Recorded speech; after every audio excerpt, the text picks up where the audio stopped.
Well, well, well, what do I have here? This is an RTX 2070, brand new, and it's 2024. Lenovo actually had this on their website. They were selling it. It was actually a really good price on the Lenovo website. 250 Canadian, new, which is about 180 American. I mean, it's not shocking for a little bit of an older card, but it's brand new, of course. Right now, we have a lot of very demanding games that launched in 2023 and some incredibly demanding games in 2024 coming up. So I'm going to throw this in and see how this thing fares in, the typical demanding games. You can often pick these 2070s up actually for really good prices used. The condition might be up or down. I mean, they're a little bit older cards, not super old, but a little bit older. But if you can get one of these in good condition, I mean, it might be a good buy. We'll find out in this video. So let's jump right into it and test some games on this brand new 2070. And isn't it just nice and clean? All right, so we're into Cyberpunk 2077. This is not a new game by any means. It's been out for a couple of years for sure. I mean, it's kind of almost from this era. It came out in the 30 series kind of launched. So these were GPUs people were using for this game and still are. But we're at 4K medium here. We've had a lot of updates to the game. We've had a lot of updates to the GPU drivers. 4K medium native, and you're going to get about 30, which is too low for me, but some people may be okay. But it gives us our baseline. And I think that's going to give us a big jump, maybe up to 40, 45. Yeah, there you go. That's much more playable. So if you want to have the best visuals, 45 is pretty good. I mean, to be honest, though, with 4K, you have so much visual data. You can throw it on to balance, and you're not going to even be able to tell it's on. And if you are, then, I mean, you're special.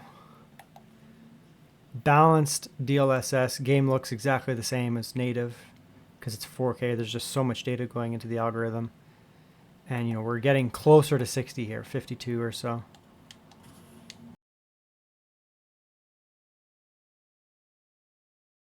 You can probably throw it on performance if need be. It's going to look still really good because it's 4K and you're at 60. So if you really care about being around 60, if there's like a mental barrier of, you have to play at 60, there you go.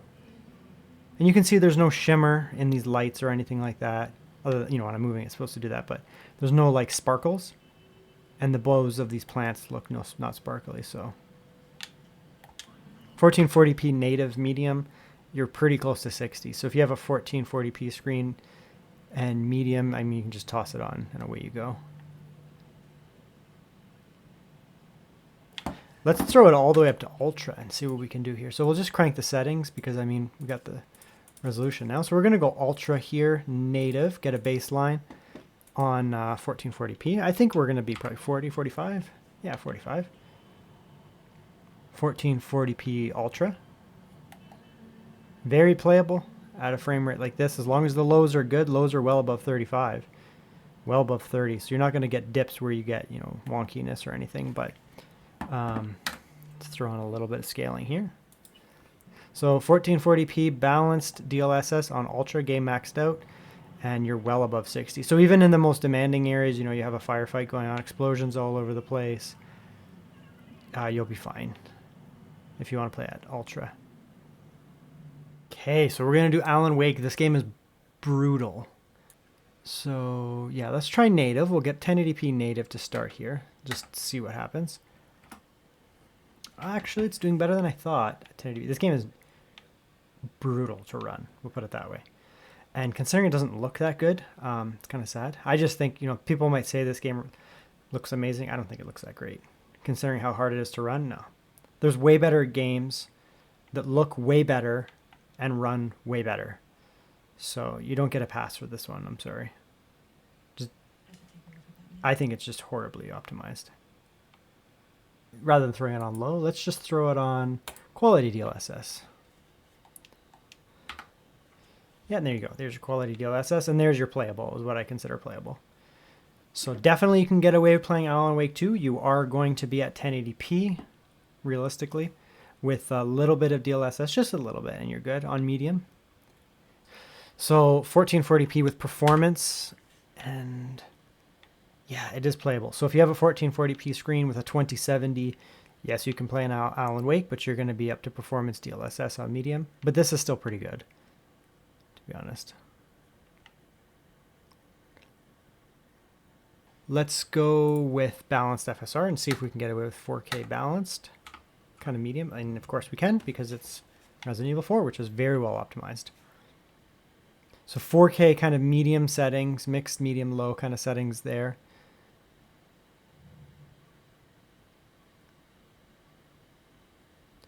It's a slow-paced game, so you can definitely get away with 45. I wouldn't want to really be much lower than that, but let's turn the settings. So let's turn it up to performance. Let's just see if we can get a little bit closer to 50 or so. Yeah, there you go. Again, we're at 4K, so it's going to look great. Even with all the scaling, it's not going to look bad.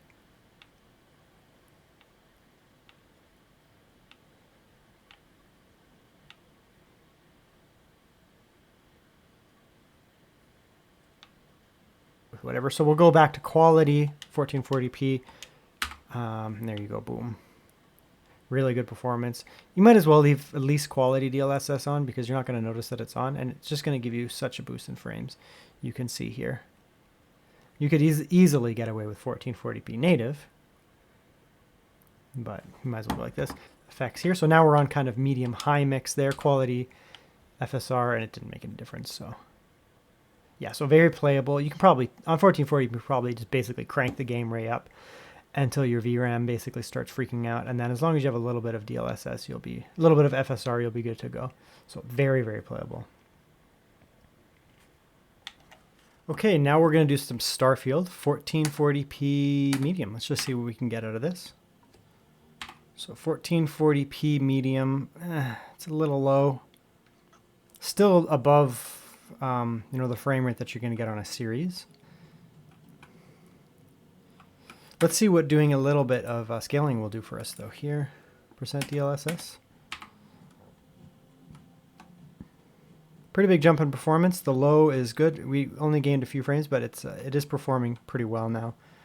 It just seems visually smoother. The game capture may not actually always capture it, but we're up quite a bit of frames here, almost 10 and 45.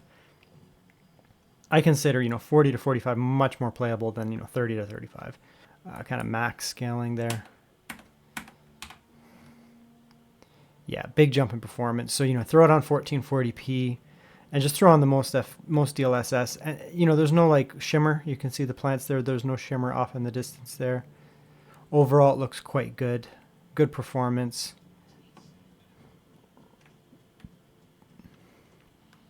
So now we're at 1080p, same medium settings, but I did throw on just 75% DLSS, so not as much DLSS.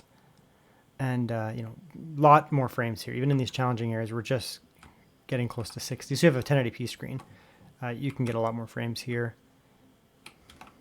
Still a very demanding game. It's obviously not remotely CPU bound on my CPU here. But, good frames here overall. Okay, now we're in Baldur's Gate here. Let's see what we can get for settings.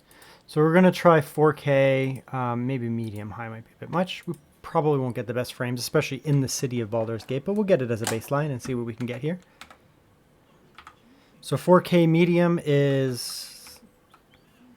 Actually, it's not bad. The lows and the average is pretty much rock solid. It's just going to come down to raw performance, right? Lots of pixel data at 4K. So yeah, look at that. Immediate huge jump in performance. Game looks identical, because with 4K we have so much data going into the DLSS. Okay, so 1440p now, high, just native. And we're going to be around 60 or so.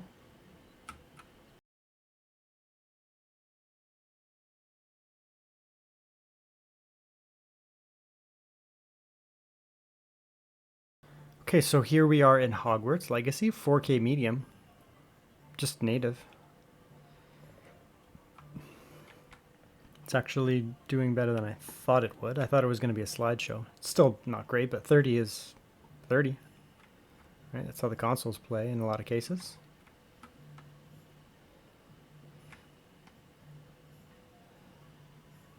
So balanced DLSS medium on 4K, and medium versus high and ultra in this game doesn't look very different. And yeah, this is good frames now. I play this game primarily on the PS5 on balance mode, which gives me about 45 to 50 FPS.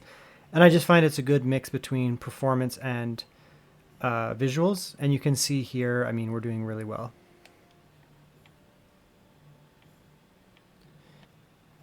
kind of similar to performance at 4K with the DLSS. So if you have a 1440p screen, you can probably just toss it on medium and just away you go. This game's totally fine at around, 45 to 50, 55 FPS, you'll be fine. This is Hogsmeade, which is very demanding.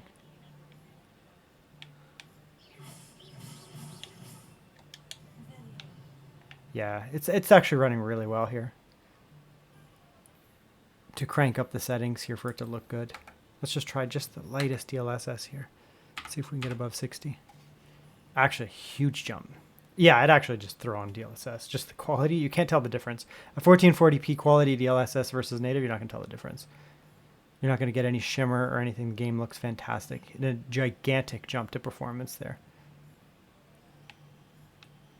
Okay, here we are in Avatar. Very hard to run game. So we're at 1080p. We have scaling off to start here. And we're just on medium, just the presets. This is a very hard to run game. Very, very hard to run the game. And let's see what we can get here. So 1080p medium. It's actually doing better than I thought. This game is, like I said, extremely hard to run. It's doing really well. I actually, interestingly, this is an AMD sponsored game. I find Nvidia runs it better, which is weird, but whatever. I actually consider this to be pretty good performance in this game. Not that much. We'll just go balanced. That should hopefully be enough to give us some pretty good frames. I mean, it's running okay as it is, but you don't want too much scaling at 1080p. Yeah, not bad. These areas over here, you're going to get a lot of frames here. Actually, a ton of frames, and the lows are good. So yeah, you can definitely play this game at it on a 2070. There's going to be areas where it just dips down. It's just not an easy to run game, but it's been out for about a couple months now, maybe a month and a half. And it's running well. So what are my thoughts on the RTX 2070 in 2024 and possibly going forward? Actually performed very well. I wasn't really that shocked that it would do well. I mean, it has the same round power of a 3060 or so. Performed very well. Card games that are a little bit older, 2023 earlier, 2023 games, 2022, 2021, all these games, they're going to run fantastic on this card. When this came out, it was quite powerful. 2022 games are still going to run very, very well. When you get into some of the more demanding titles that now we're seeing in the end of 2023 into 24, I mean, some of them are going to push this card a little bit harder. Baldur's Gate's a very demanding game, but it ran quite well on here. Games like Avatar, it's going to be tough, but you're able to do it, right? 1440p, you're going to need a decent amount of scaling in a game like Avatar. 1080p, it's going to be fine. This is still a very, very capable 1080p card. Very capable 1080p card. You can get away with 4K. You're going to probably be leaning towards medium settings. Maybe a little bit of scaling if you want higher frame rates. No problem there. But you're not going to be playing at the highest frame rates at 4K. 1440p, you're going to have no problems really in really any game. Maybe the most demanding games like Alan Wake and Avatar, you're going to need a little bit of scaling, turn the settings down and that. But some of the older games and not quite as demanding games, you're going to be totally fine. Like Armored Core came out in 2023. It's just well optimized. You can get away with 4K on this card here. You can get away with 1440p with very high frame rates. So overall, I think it's a good buy. Don't pay hundreds and hundreds and hundreds of dollars, but a couple $100 for something like this, and you can get some serious gaming in. So pretty happy with this card overall. Plus, it looks cool.